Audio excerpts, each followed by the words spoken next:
Papaalam po ako. Kung sakali payagan niyo po kayong mag-love team ni Grace, ay kung sakali pumunta po ako dyan, sana po huwag niyo po akong habulin ng baseball bat. Kaya Ate Edna, message mo ka Ate Edna. Ate Edna, ako rin, kinakabahan ako. Sabi ko kaya.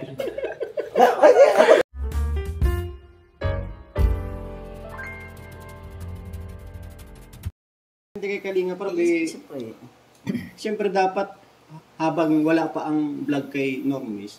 May sagot ka na, Tol? May sagot ka na. Pwede.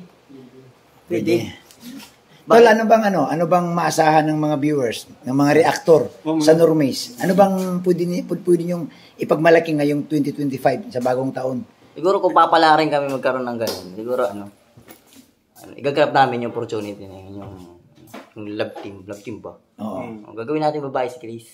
Ha? Bakit? Babae naman talaga yan, kaya nga nilab team pero sa'yo. kaya mo bang mapabago ang ano ni Grace? Kasi sabi mo nga, boyish. Oo. Kaya yun! Kaya mo? Kaya. Yun yung hamon namin. Ayun. Yung hamon, di ba? Oo, yun. Kasi medyo may pagka-boyish talaga yun, di ba? Pag suotin mo ng gown si ni Grace, Ayun yung problema. Ako pa susutin na nun. Hindi, bro, ganito. Siyempre, ikaw medyo, sanay ka na sa ganitong larangan. Ano bang nakikita mo kay Grace, bro, na kailangan para, kasi alam ko, nag-uusap kayo, ano bang, may mga hinaing ba siya si Grace sa'yo na ganito? Baka may i-share mo sa mga viewers? Hinaing tulad ng, wala man. Wala man siyang ganito. Nagkakachat lang kami, pero wala namang nasabing kung ano. Nabanggit ba ni Grace sa'yo na okay sa kanya ang love team yung dalawa? Ay, oo. Gusto nga eh. Ha? Gusto niya. Gusto Oo, pa nag-live kami, nag-live siya, gusto pa sa sakin ba, ganun, nakarang araw yata yun. Nakalive kayo. Yung naka-live siya? Nakalive siya. Nasa likod ako, nag-edit ako ng, nag-live pa talaga, so yun.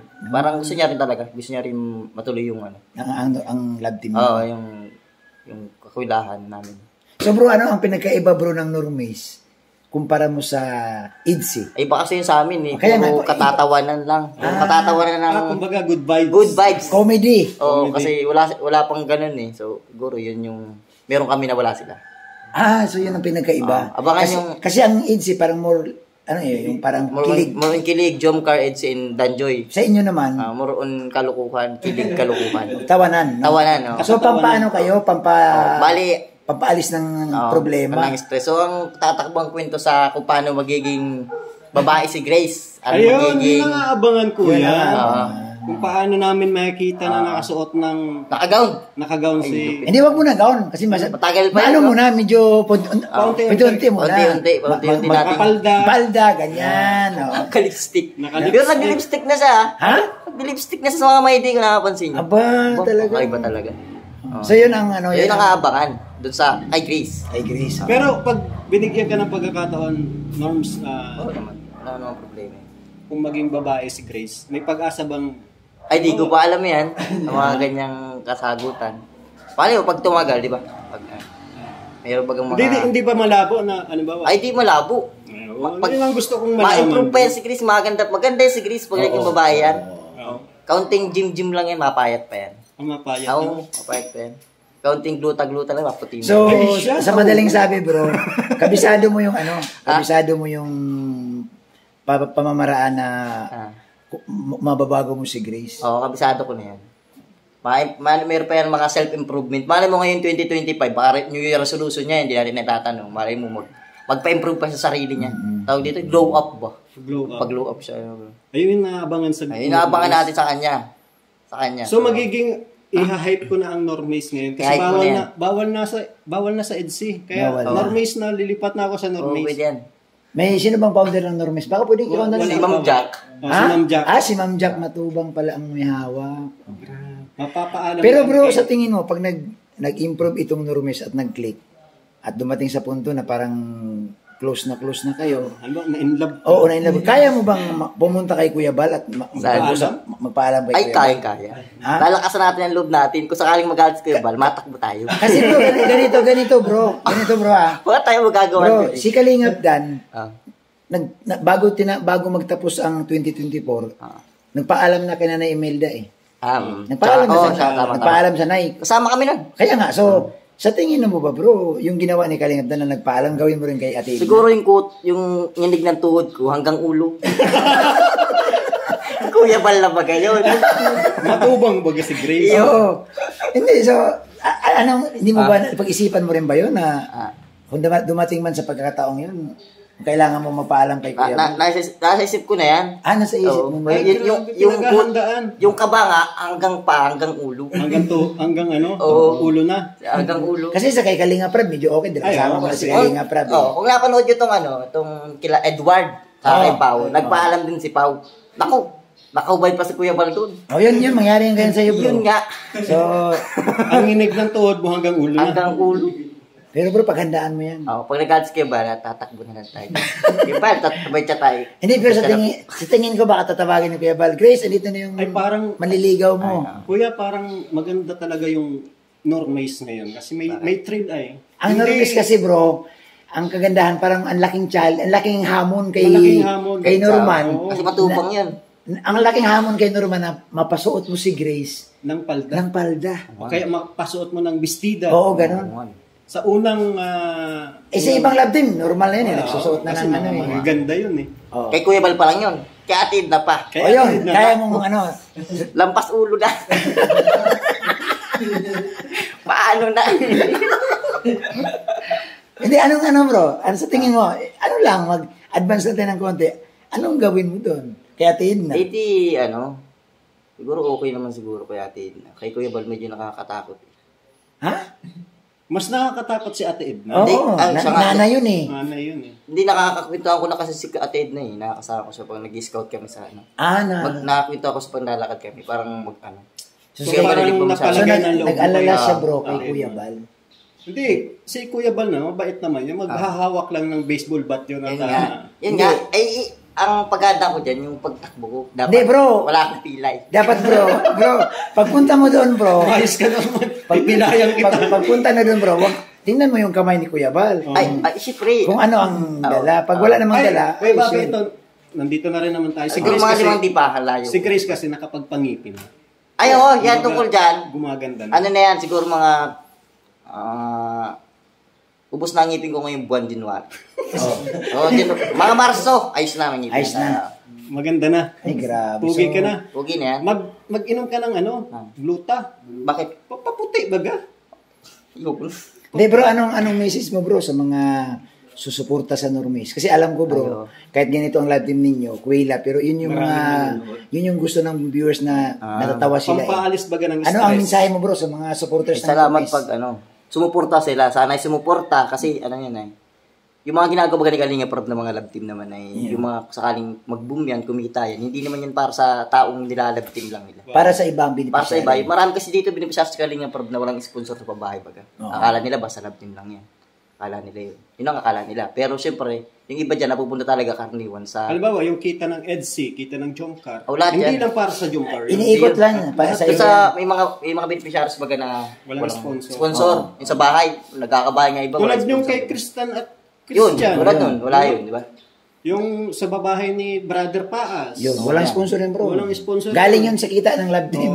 Meron pa, yung dalawang pastor pa sa may yung dalawang... hindi pa nabablog yun, pero tinutulungan ni Kalingap. Hindi pa nga nababalikan yun, pero yung bahay na patapos na. Yung mga hindi masyadong napapansin na walang sponsor talaga. Yung kita ng EDC, Jomcar. So bro, pag nanonood si Grace sa vlog natin, anong mensahe mo kay Grace? Ano lang, self-improvement, glow up. Yan lang ang ating kailangan gawin. Mag-ingat ka at maranasan mo ng kalabog ng tawag dito. Yung kay Norman, yung pasabog ni Norman ba? Sa kung paano kita papakiligin. Ay, grabe. Message mo na lang bro kay Kuya Bal. Kuya Bal, pala nagpapaalam na ako. Baka po. Seryosohin mo? Tumawa kayo si Kuya Bal. Ay, Kuya Bal lang. Ang pagpaalam, dapat seryoso. Yung mukha kasi ni Norman, di pa nagpapatawa, natatawa na ako. Ito nga yung problema sa mukhang ito. Wala itong ginagawang katinuan sa buhay, bibihira lang. Hindi, kidding aside bro, habang mapanood ito ni Kuya Bal, anong message mo kay Kuya Bal? Ayun, Kuya Bal, papaalam po ako. Kung sakali payagan niyo po kayo mag-love team ni Grace, kung sakali pumunta po ako dyan, sana po huwag niyo po akong habulin ng baseball bat. Kay Ate Edna, message mo kay Ate Edna. Ate Edna, ako rin, Kinakabahan ako. Sabi ko yan. Gayon din, parehas lang. Yan. Message mo kay Kakay, kapatid ni ano. Ay, kay Kakay. JJ, pakiusapan mo si Kakay. Si Pau Pau, ay ano yan, masyado yung makulit. Nagpupursige na yan yung paggang sigaw sa event ng kahit walang nagsisigaw ng normies, sigaw ng sigaw yan. Walang problema. Kumbaga, suportado ka ni Pau Pau. Oo, ni Pau Pau. Ang normies, suportado. Yan, si JJ, isa pa yan. Ha? Suportado din. Oo. Kaya si JJ, So, sa mga kapatid ni... May backup naman pala siya. Marami. Sa mga kapatid ni normies, lahat sila suportado Oo, mga backup ko yan, si JJ at si Pau Pau. Ang problema mo lang talaga, si Kuya Balat at Edna. Oo, yun lang. Si Kalinga Prab, wala man. Nakiusap naman sa kay Kuya Ay, si Bal. Kalinga Prab ng bahala to. Si Ma'am Jack. Founder ng normies. Si Ma'am Jack. Kasi nagsimula ito kasi nung sa Naga. So, nag-umpisa Ay, ito. bro, kunting papiyo lang sa mga bagong viewers ng Normis. Paano nagsimula ang Normis? Nag-umpisa kasi ito sa sa Naga nung isang beses na nung pumunta kami ng landing pad, unang punta ng landing pad Naga. Oo. So, nag-live si Kalinga Prab, nagkakantahan. Tapos, parang pinakantahan nila ako ng hindi naman baga ako kumakanta-kanta dito. Oo. So, yun, kumanta kami. Yun, dun yung nagsimula. Tapos, salamat nga pala nung kay may nagpadala sa amin noon, nung gabing yun. Laki ng pinadala, 19,000 doon sa pagkantang yun. Tita from Taiwan yata yun. Jump car. O yun, nagpadala sila ng 19,000. Wala mo yun. Sa kanta lang na yun. So, marami mo nakinabang. paano napasok na si Ma'am Jack ang founder? Pagkatapos nun, nung live na yun, siguro mga 1 a.m., nagkape kami. Nag-live si Ma'am Jack. Tapos, doon na nagsimula yun. Na nabuo ang Normis. Nag-live siya, tapos yun tayo pumasok sa live niya. Yun ang naging topic doon, yung Normies. So, yun. Doon yung nagsimula. Ayun. Tapos yung sundan kanta namin, yun dito na sa Christmas Ball. Pero bago nasundan yun, muna kami, nasingit na nga kami sa EDSA nun. Oo. So, mga bago magtapos ng taon. So, doon yung nagsimula. So, parang may exposure na yung normies, no? Doon nagsimula exposure. Wala pa kayong formal na vlog. Wala, pero mga, ang ano kasi ni Kalinga Prab dyan, sisingit kami sa EDSA talaga. Oo, Tulad ng tatalo. para maipakilala. Parang ganun. So, ayan. Last message kay Kalinga Prab. Happy New Year, Boss Rab. Yun lang, ganun lang kasi. Oo. More blessing to come. Ingat sa sarili naman niya. Masyadong maingit sa sarili yan. Oo. Kaya, ano pa. Yung blessing na lang siguro. Santo Yung pagbabago bro ng buhay mo bro. Ay, oo. Kalinga Prab. Sobrang pasasalamat natin dyan kay Kalinga Prab. Paano bro kung walang Kalinga Prab na dumating sa buhay mo? Adi yung bulag na. Wala nang ano. Alam mo, Kuya Bobby, nagkwento yan dati. Oo. Alam ba na, ako na magpinto sa kanya? Sige. Alam ba natin sa ko, pang pakamatay na. Pag nakadampo talaga ako ng kutsilyo, gigilitan ko liig ko ay. Naisip mo yun? Oo, kaya ko yun. Parang ano ka na, yung parang wala ka ng pag-asa talaga? Wala na talaga. Wala nang pag-asa akong gumaling dun kasi wala akong pera. Pera kasi ang ano. Oo. Kasi nagpapagamot kami nun. Ito, dami na namin naubos dito sa doktor dito sa daig. Wala din. Mali kasi yung findings niya, glaucoma daw. Tapos nagpunta kami ng Naga hanggang sa iba-ibang doktor na. Nakapin kami doktor at Chins at sa retina. Yun, inuud yung mata natin. Ganun lang. Tapos walang pera. Buti na lang ata, natagpuan tayo ni Supermac. Oo, super. Yan.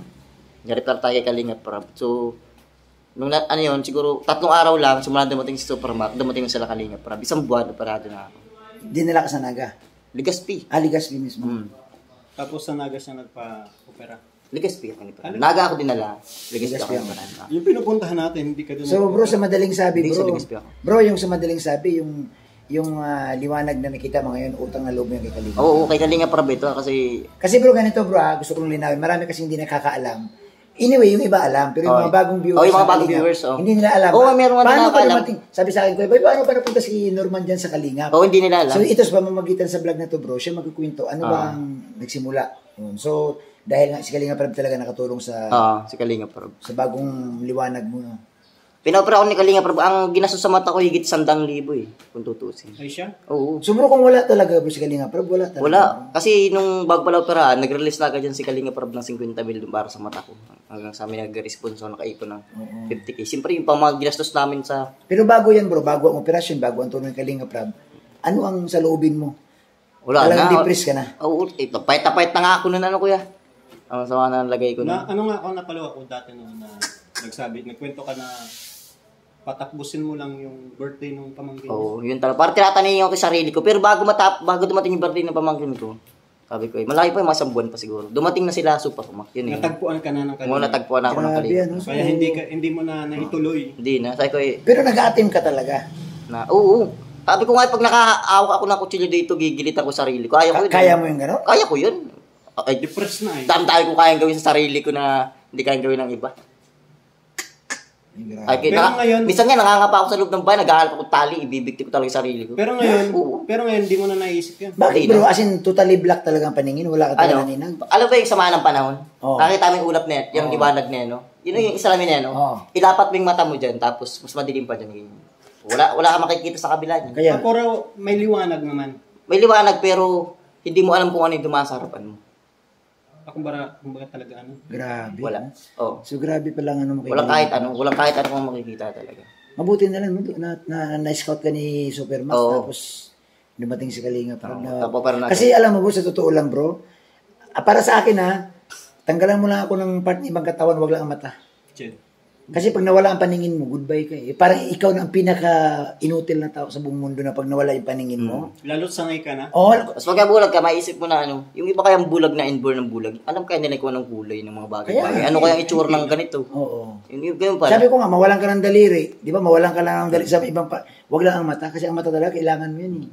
Yung kailangan mo, paano mo masabing, ay, ang ganda. Kung wala ka naman paningin. Gantong mga buwan nung nakaraang taon, may vision na ako. January na ngayon, di ba? January. May vision na ako nito kasi Christmas ball nakapunta na ako ay ninyo sa church. Oo. Yung tawag dito. Yun, di ba last year sa church ginanap yung tawag dito? Christmas party yun. Christmas party ba ginanap? Doon sa church yun, oh. Yun, nakating na ako nun. Tapos, nakakapunta-punta na ako dito. Bihira pa lang. Ang sabi binigyan ako ng schedule ay pagkatapos ng birthday ni Rabay. Kung natatandaan niyo birthday ni Rabay, January 14 yan. January 14 ang birthday ni Rabay. Mga 16 yata ako nag-start pumasok ng Kalingap. So, mag-1 year na akong start pumapasok ng Kalingap, ng January. Yun ang So, yun mga Kalingap viewers, ang kwento sa buhay ni Norman. Kaya, message mo sa mga viewers, lalo doon sa mga sponsor. Yun, salamat sa mga sponsor nun na nagpadala sa atin. Upang maoperahan tayo. So, kung kakayanin pa sana ilaban niyo sa mata ko noong that time, sabi ni Kalinga Prab, ilalaban daw niya itong sa mata. Ang natin, hindi na pwede.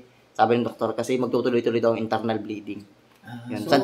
So, mga hindi nakakaalam, ano ang sakit talaga ng mata mo? Sa retina ang problema ng mata ko. Nagkaroon po ng parasite sa loob ng mata. So parang pinasok siya ng... sa nakuha sa pagkain na nakainan ng hayop, daga, pusa, ipis, aso. Ibig sabihin, nakain mo yung mga... Siguro, saan ako nagsimula ito? Sa Manila, nasa Pasig ako nito. Kumbaga sa tingin mo mga ipis or daga? Yun ang sabi ng doktor, hinanap lahat ng findings. Kasi isa pa sa mga kaso ng pagkakaroon ng retina, AIDS. Oo. Yan, isa yan. Tapos diabetic. Pero sa akin, hinanap lahat ng mga pwede maging rason. So kumbaga, tinignan yung halimbawa, kung may sakit ka ng, anong tawag mo yan? Sa age? Sa AIDS. May ano ka yan, mayroon ako niyang kasama yung sa vlog. Kumbaga kasama sa lab yan na dapat wala ka negative ka naman. Wala. So kung sabi ng doktor, walang nabubulag sa cellphone. Sabi niya. Diabetic, so yun. Mare. Sa cellphone wala daw nabubulag. Tapos yung sayot talaga, ano yung totally findings ng... Yun nga, uod niya. Nagkaroon ng parasite yung mata. Parasite. Ibang bro, parang maliliit. Gabuhok na mas maliit sa buhok na parang maliit uod na pwede siguro yung nakikita ko sa loob na gumagalaw, palibasa, mata na yun nasa loob din ng mata. Kaya siguro parang pipitik-pitik lang. Baka siya na yung uod mismo. Malamang, ganun. Hindi ko alam eh. Parang may pero ngayon wala ka nang naramdaman. Wala na. Kasi makikita lang yung bro sa microscope. Hindi ka nasakit ang mata ko. Hindi, kasi sobrang liit nun bro. Sobrang liit. Halos sobrang liit nun. Tapos yung mga ugat mo maliliit. Parang putol niya yung mga ugat. Kaya nung niparan ako sa mata, di mo lang ako nakaramdam ng kaba. Wala. So, ayan, good luck bro. At least, lumiwanag ang buhay. Ngayon, normis ka na. Ay, grabe. Good luck sa tinatahak na love team. Magandang gabaan. Pampa-good vibes na love team. Thank you. Thank you. Ay, grabe si Normis.